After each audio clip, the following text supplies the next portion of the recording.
Hello प्यारे बच्चों, आज हम लेसन नंबर 4.5 के बारे में आपको बताएंगे। ये है आपका अवोका सेकंडस। अभी पिछले चैप्टर एक्सरसाइज 4.4 में हमने पढ़ा था अवोका सेकंड और अवो उपसारणिक। उपसारणिक को हमने एम से प्रकट किया था और सेकंड को सी से प्रकट किया था। लेकिन अब सहखंड और सहखंडज इन दोनों में अंतर है। सहखंडज अलग है, सहखंड अलग है। तो सहखंड मैंने कल आपको बता दिया था। जैसे कि एक बार मैं आपको बता देता हूँ कैसे निकलता है सहखंड। सहखंड निकालने का तरीका ये था, जैसे कि इसमें दिखाया था। ये मेरी कोई 2x2 की सारणिक थी। इसको सेकंड के रूप में C1 C2 C12 C21 C1, तो C11 ये है हमारा वन को छोड़ा, वन वाली रो को छोड़ा और वन वाले स्तंभ को छोड़ा, -2, और वन का टोटल होता है 2, सम है तो प्लस -2। C12 1 और 2 का टोटल होता है 3, जो विषम संख्या है। विषम संख्या में चिन्ह लगा देते हैं -1। C12 हमारा 5 है, 5 के स्तंभ को छोड़ते हैं और 5 के रो को छोड़ते हैं तो 3। तो यहाँ माइनस आया विषम के कारण, और C12 हमारा 3 है तो ये क्या होगा, जब ब्रैकेट खोलेंगे माइनस। इस तरह से सहखंड होता है। सहखंडज इसका कुछ अलग है। तो इस तरह हम आपको अब आज सहखंडज बताएंगे। देखिए सहखंडज में क्या है।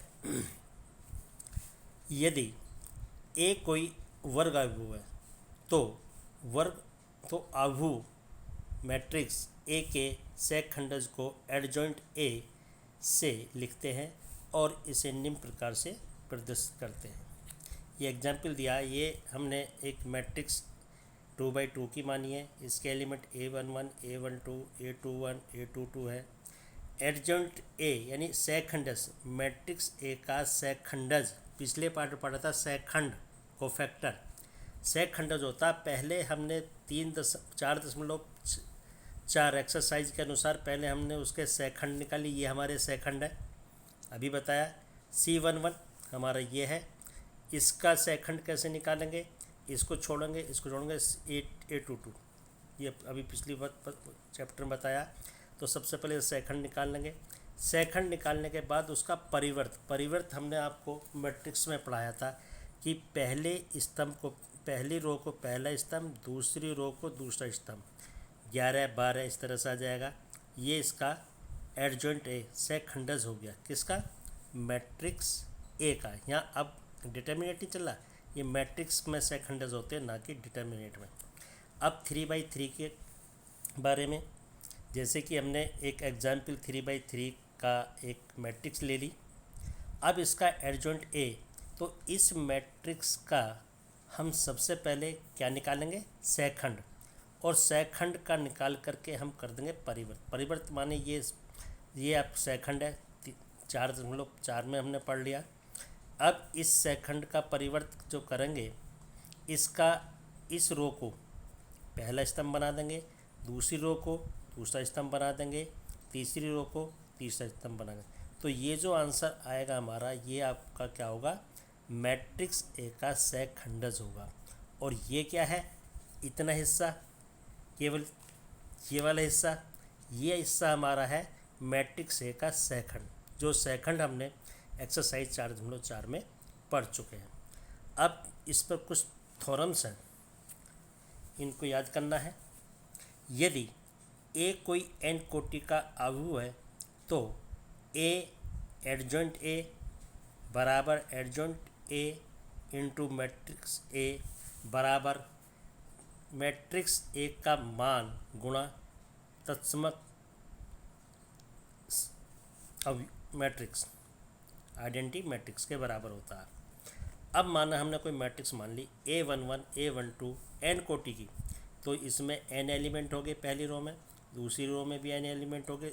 A21 दूसरी रो का पहला एलिमेंट, A22 दूसरी रो का दूसरा एलिमेंट, इस तरह से AN1 nवीं लाइन है हमारी, ये दूसरी लाइन है, ये पहली पंक्ति है, दूसरी पंक्ति है, तीसरी चौथी पाँचवीं nवीं। an1, an2, an3, ann, n by n का। अब इसका हमें सेकंड, तो पहले हमने क्या निकाला इसका सेकंडज, डायरेक्ट बता रहे हैं इसको C11, C12, C11n, इस तरह से। अगर इसका सेकंड निकालते तो C11, C12, C13। तो अब जैसे हमने यहाँ बता दिया आपको सेकंड निकालना, तो ये सेकंडज हमने डायरेक्ट निकाल दिया इसका। तो सेकंडज में 11, 12, 13, 21, 22, 23 आ जाता, और यदि सेकंड होता तो 11, 12, 13 पंक्ति में चलता। जैसे 11, 12, 13 यहाँ चलता, 21, 22, 23 ऐसे चलता। लेकिन जब सेकंड निकालेंगे तो ये स्तंभ में हो जाते हैं। अब इसको हमने लेफ्ट हैंड साइड लिया, मैट्रिक्स ए गुणा एडजॉइंट ए, सेकंडज ए का, ये मैट्रिक्स ए को लिख दिया, सेकंडज लिख दिया मैट्रिक्स ए का। अब जब हम इसकी गुणा इसमें करेंगे, देखिए A11 की C11 में, फिर A12 की C12 में, A1n की C1n में, इस तरह से ये हमारा पहले एलिमेंट होगा। और हमने पिछले वाले चैप्टर में पढ़ा था, यदि किसी एक पंक्ति और उसके उसी पंक्ति के संगत सेकंड की हम गुणा करते हैं तो उसका जो मान आएगा वह मान हमारे डिटर्मिनेंट के वैल्यू के बराबर आएगा। इसको डेल्टा त्रिभुज का चिन्ह भी दिखा देते हैं, या वैल्यू ऑफ मैट्रिक्स ए भी दिखा देते हैं। यदि ये एक फार्मूला पिछले चैप्टर पढ़ दिया, एक ये था, यदि किसी पंक्ति या किसी स्तंभ की गुणा हम दूसरी पंक्ति या दूसरे स्तंभ के सेकंड में करते हैं तो उसका उत्तर हमेशा 0 आएगा। तो इसमें देखिए बेटा, जब हम इसकी गुणा यहाँ करेंगे तो पहला वाला पद हमारा इस फॉर्म में बनेगा, और जब यहाँ दूसरा वाला पद लिखेंगे गुणा का, गुणा करने आपने मैट्रिक्स में सीख लिया A11 की गुणा A21 में, तो पहली पंक्ति और दूसरा स्तंभ में गुणा होगी। तो पहली पंक्ति और पहले स्तंभ में गुणा होती तो आता इसका सारणी का मान, पहली पंक्ति दूसरे स्तंभ में गुणा होगी 0 आएगा। डायरेक्ट आंसर बता दिया, बहुत लेंथी हो जाएगा कैलकुलेशन। ऐसी जब इसकी हम तीसरे में करेंगे तो पहली पंक्ति तीसरे स्तंभ में गुणा हो रही है, गलत हो जाएगा। पहली पंक्ति की पहले ही स्तंभ के सेकंड में गुणा होगा, तब तो आपका आएगा उत्तर डिटर्मिनेंट की वैल्यू के बराबर। तो मैंने डायरेक्ट ये फार्मूला दोनों यूज़ कर लिए, पिछले चैप्टर में हम पढ़ा चुके थे। अब हमारा ये आ गया A इंटू एडजॉइंट ए, ये आपकी वैल्यू जो आएगी डिटर्मिनेंट ए के बराबर, क्योंकि ये जो पहली लाइन होगी आपकी, ये पहला वाला पद ये होगा हमारा A11 C11 plus A12 C12 plus A13 C13। तो इसका जो मान होगा वो हमारे डिटर्मिनेंट के मान के बराबर होगा। इस डिटर्मिनेंट के मान, सारणिक के मान को हम डेल्टा से भी प्रकट करेंगे, ठीक है। और जब इसके दूसरे पद का जो 0 मैंने दिखा रखा है, ये इस तरह से आएगा बेटा, A11 C21 इस तरह से आएगा, A12 C22 इस तरह से आएगा, ठीक है। ये दूसरा वाला, तो ये क्या हो रहा, पहली पंक्ति के तो एलिमेंट ले रहे हैं, लेकिन हम जो ये सेकंडज ले रहे हैं बेटा, सेकंड ये हम किसको ले रहे हैं, ये दूसरे स्तंभ का ले रहे हैं, तो इसलिए इसकी वैल्यू आएगी 0। तो ये वाला पद हमारा 0 हो जाएगा। ऐसे जब इसको करेंगे तो तीसरी जो यहाँ मैंने 0 दिखाई है, ये आपका आएगा A11 C31 आएगा, यानी वो C13 C1 पहली रो का 13। अब इसी प्रकार A12 का गुणा करेंगे तो आएगा C23। तो ये बेटा अलग अलग पंक्ति के स्तंभ का होगा, तो इसका उत्तर भी 0 आएगा। तो इस प्रकार मैंने डायरेक्ट इसको कर दिया, नहीं कैलकुलेशन बहुत बड़ी हो जाएगी। तो इसमें क्या करा हमने, ये आपका मैट्रिक्स ए के मान के बराबर आ गया, ये सब 0 हो जाएंगे, ये आपका 0 आएगा, क्यों, ये आपका मैट्रिक्स ए इस प्रकार से। अब देखिए ए एडजॉइंट ए का मान हम निकाल रहे हैं। मैट्रिक्स में मैं पढ़ा था कि यदि हम कोई चीज़ कॉमन ले तो पूरी सारणी के एलिमेंटों से आता है, ये हमने आव्यूह में पढ़ लिया। लेकिन अगर हमारा सारणिक पढ़ते तो हम या तो किसी एक, अगर सारणिक होती है चिन्ह देखिए डिटरमिनेंट उसका मैट्रिक्स का है, यदि होता केवल मापांक का चिन्ह तो ये सारणिक का रूप लेता। जब सारणिक का रूप लेता तो हम इस रो से मैट्रिक्स ए की वैल्यू गुणा इस रो से मैट्रिक्स ए की वैल्यू, तो मैट्रिक्स ए का घन हो जाता। लेकिन उसका सारणिक ए का, लेकिन ये क्या है, ये मैट्रिक्स है, तो मैट्रिक्स ए हमने पूरे ओवरऑल मैट्रिक्स से कॉमन ले लिया, तो ए की बार आएगा। ये आपके बन गई क्या, आइडेंटिटी मैट्रिक्स, ये बन गई आइडेंटिटी मैट्रिक्स। तो इसको क्या लिखेंगे हम, ए मैट्रिक्स ए गुणा adjoint of matrix A is equal to determinate value of matrix A into I. यही हमें सिद्ध करना था, यही हमें सिद्ध करना था। तो इसको ये हमारे मान में। अब यदि इसका उल्टा लेके चलोगे, रूल सेकंड उल्टा ले, तो यही हमें सिद्ध करना था।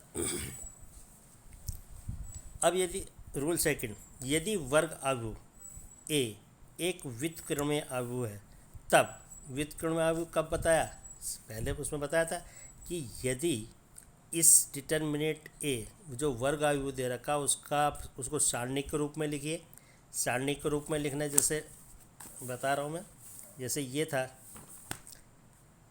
1 2 2 3 2, ये तो हमारी मैट्रिक्स होगी।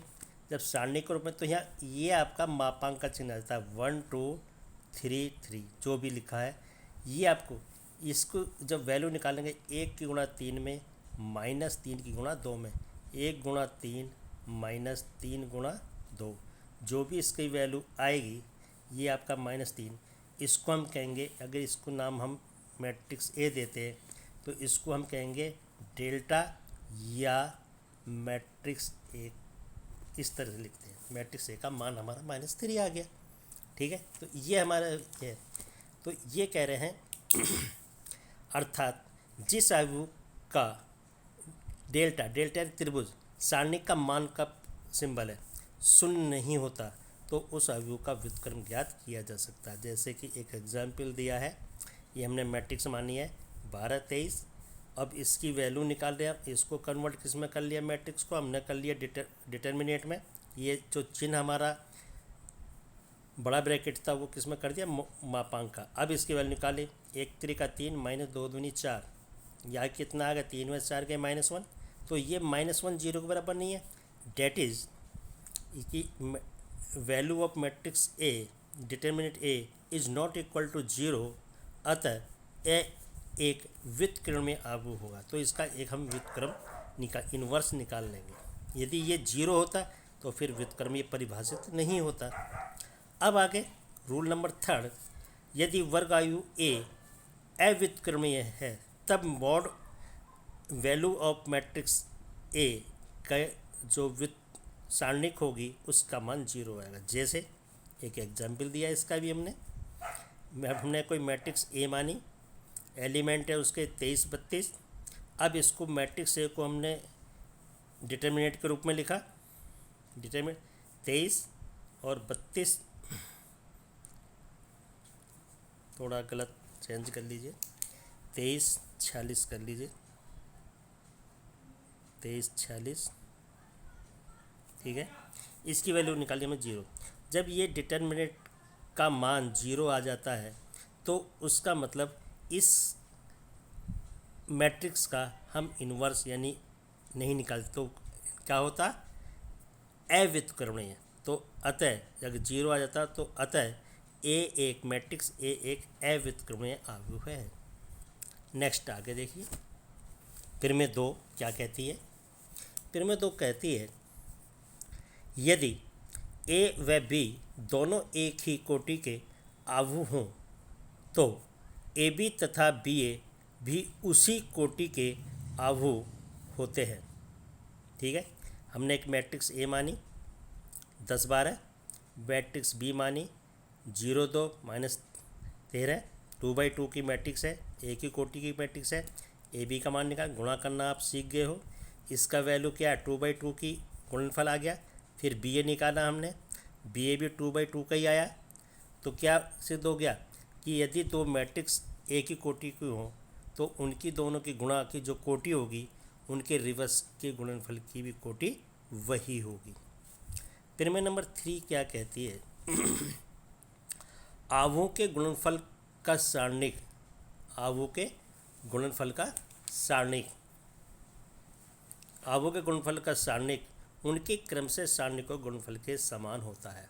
ठीक है, अब देखिए अर्थात इसका मतलब क्या, हमने दो मैट्रिक्स अब डिटर्मिनेंट ले लिए ए और बी, मैट्रिक्स ले ली, उनका हमने डिटर्मिनेंट निकाला ए और बी की गुणा करके।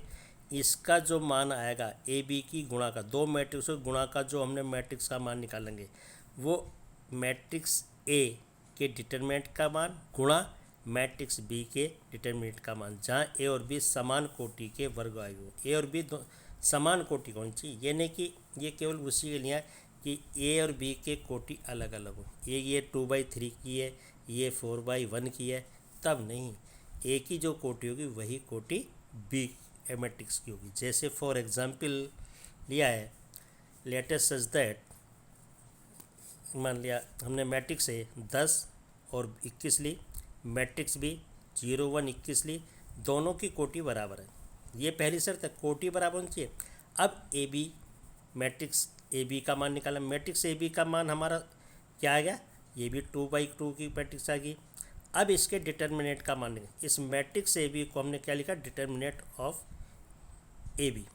तो क्या चिन्ह होगा, ये बड़े कोष्ठक का चिन्ह क्या होगा, मापांक का चिन्ह आ जाएगा। इसकी वैल्यू निकाल लो, त्रिभुज लिखते हैं इसे, ये भी लिख सकते हैं, मोड ऑफ ए बी का मतलब है मैट्रिक्स ए बी का मान, या इसे हम लिखते हैं डेल्टा, या ऐसे भी लिख देते हैं डेल्टा ए बी। तो 0 गुणा 3 में करेंगे, 0 की गुणा 3 में करेंगे 0 -2 एकम 2, 0 -2, ए बी का मान आ गया -2। अब क्या करना है, इस मैट्रिक्स ए का डिटर्मिनेंट की वैल्यू निकालो गुणा मैट्रिक्स बी के डिटर्मिनेंट की वैल्यू निकालो, ये अलग अलग कर दिया। मैट्रिक्स ए को हमने पहले किस में लिखा, डिटर्मिनेंट ए के रूप में लिखा, फिर इसकी वैल्यू निकाली 1 आ गई, फिर मैट्रिक्स बी को डिटर्मिनेंट के रूप में लिखा, यानी कि बड़ा कोष्ठक हटा के मापांक का चिन्ह बना दिया। अब इसकी वैल्यू -2, अब इन दोनों गुणा कर दीजिए, मैट्रिक्स ए की का मान गुणा मैट्रिक्स बी का मान, 1 गुणा -2, तो ये बराबर आ गया। तो इन दोनों से समीकरण 1 और 2 से क्या क्लियर हुआ, समीकरण 1 और 2 से क्या क्लियर हुआ समीकरण 1 और 2 से क्लियर हो रहा क्या कि हमारे ए बी मैट्रिक्स का गुणनफल का डिटर्मिनेंट का मान मैट्रिक्स ए का डिटर्मिनेंट का मान गुणा मैट्रिक्स बी के डिटर्मिनेंट के मान के बराबर होता है। ये सिद्ध कर दिया, प्रमेय नंबर 3 क्लियर होगी। नेक्स्ट प्रमेय देखिए, नेक्स्ट प्रमेय क्या कहती है, एक वर्ग आव्यूह यानी स्क्वायर मैट्रिक्स ए के व्युत्क्रम का अस्तित्व है, व्युत्क्रम का अस्तित्व है कब, यदि और केवल यदि ए व्युत्क्रमीय आव्यूह है। व्युत्क्रमीय आव्यूह जब ही होता है जब उसके डिटर्मिनेंट का मान 0 नहीं होता। ये हमने परिभाषा पढ़ ली पहले इनवर्स में, तो ये हमने दे दिया, ये कहना है व्युत्क्रमीय आव्यूह, तो इसने ये हमें ज्ञात होगी चीज़, ये हमारी ज्ञात हो, क्या ज्ञात होगी कि व्युत्क्रमीय तभी होगा जब मैट्रिक्स ए के डिटर्मिनेंट का मान 0 नहीं होगा। ये चीज़ हमें ज्ञात होगी। अब इस कंडीशन से हम जानते हैं, अभी हमने फार्मूला पढ़ा प्रमेय number 1, A into adjoint A is equal to adjoint A into A is equal to value of matrix determinant A into identity matrix. अब इसको फार्मूला हमने पढ़ रखा है, इसको लिख लिया। अब इसमें क्या, इट डज नॉट इक्वल 0, अगर इसको हम 0 रख देते हैं बेटे हर को, तो ये इसका उत्तर क्या आएगा, इसका उत्तर आएगा अनंत। किसी भी संख्या को यदि हम 0 से डिवाइड करते हैं तो बेटा आंसर इनफिनिटी यानी अपरिभाषित हो जाता है। अब हम इससे पहले ये 0 नहीं, तो हम इससे भाग कर रहे हैं तीनों पदों को, किससे, वैल्यू ऑफ डिटर्मिनेंट ए से हमने तीनों पदों को, पक्षों को भाग कर दिया। भाग करने पे देखते हैं हम, देखिए ये तो मैट्रिक्स ए से मैट्रिक्स ए का मान कट गया, यहाँ पर ये आ गया A into adjoint A by matrix A का value, adjoint A into A by matrix A की value is equal to I. If या तो इसका पहला पद और लास्ट का पद ले लीजिए, या दूसरा और तीसरा पद ले लीजिए। ठीक है, इधर मैंने यहाँ से पहले पहला और लास्ट का ले रहा हूँ, ए इंटू एडजॉइंट ए बटे matrix A is equal to I. ठीक है, जब इस ए को मैं इधर ले जाऊँगा तो क्या सिखाया, ये इन्वर्स में पहुँच जाएगा, तो ए इधर जाने पे क्या होगा, ए इन्वर्स आई। तो यहाँ क्या बचा, adjoint A seconds of matrix A. Adjoint A का मतलब सेकंडज, एक होता है सेकंड, और सेकंड का यदि हम परिवर्त ट्रांसपोर्ट कर देते हैं तो बन जाता है सेकंडज। क्या बन जाता है, सेकंडज।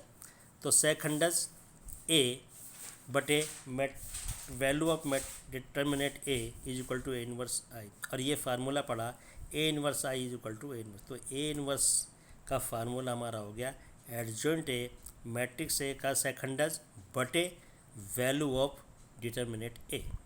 अगर दूसरे और लास्ट को लेकर चलते हैं तो एडजॉइंट ए बटे matrix A is equal to I. A को जब हम इधर शिफ्ट करेंगे तो बेटे इन्वर्स हो जाएगा, A inverse right hand side में ए इन्वर्स आई, और ये होगा एडजॉइंट ए बटे determinant value of A matrix A is equal to, अब ये फार्मूला होता है A inverse I is equal to होता है ए इन्वर्स, हम ये मैट्रिक्स वाले चैप्टर में पढ़ चुके। तो इसका फार्मूला क्या होगा, 1 इस तरह लिख दीजिए, या एडजॉइंट ए मैट्रिक्स ए का सेकंडस बटे वैल्यू ऑफ डिटर्मिनेट ए। ये प्रूफ, ये इसी फार्मूले से आपके इसमें इन्वर्स के सवाल निकलेंगे। ओके, पहली वीडियो पूरी हुई, अब दूसरी वीडियो आपको सवाल एक्सरसाइज कराते हैं।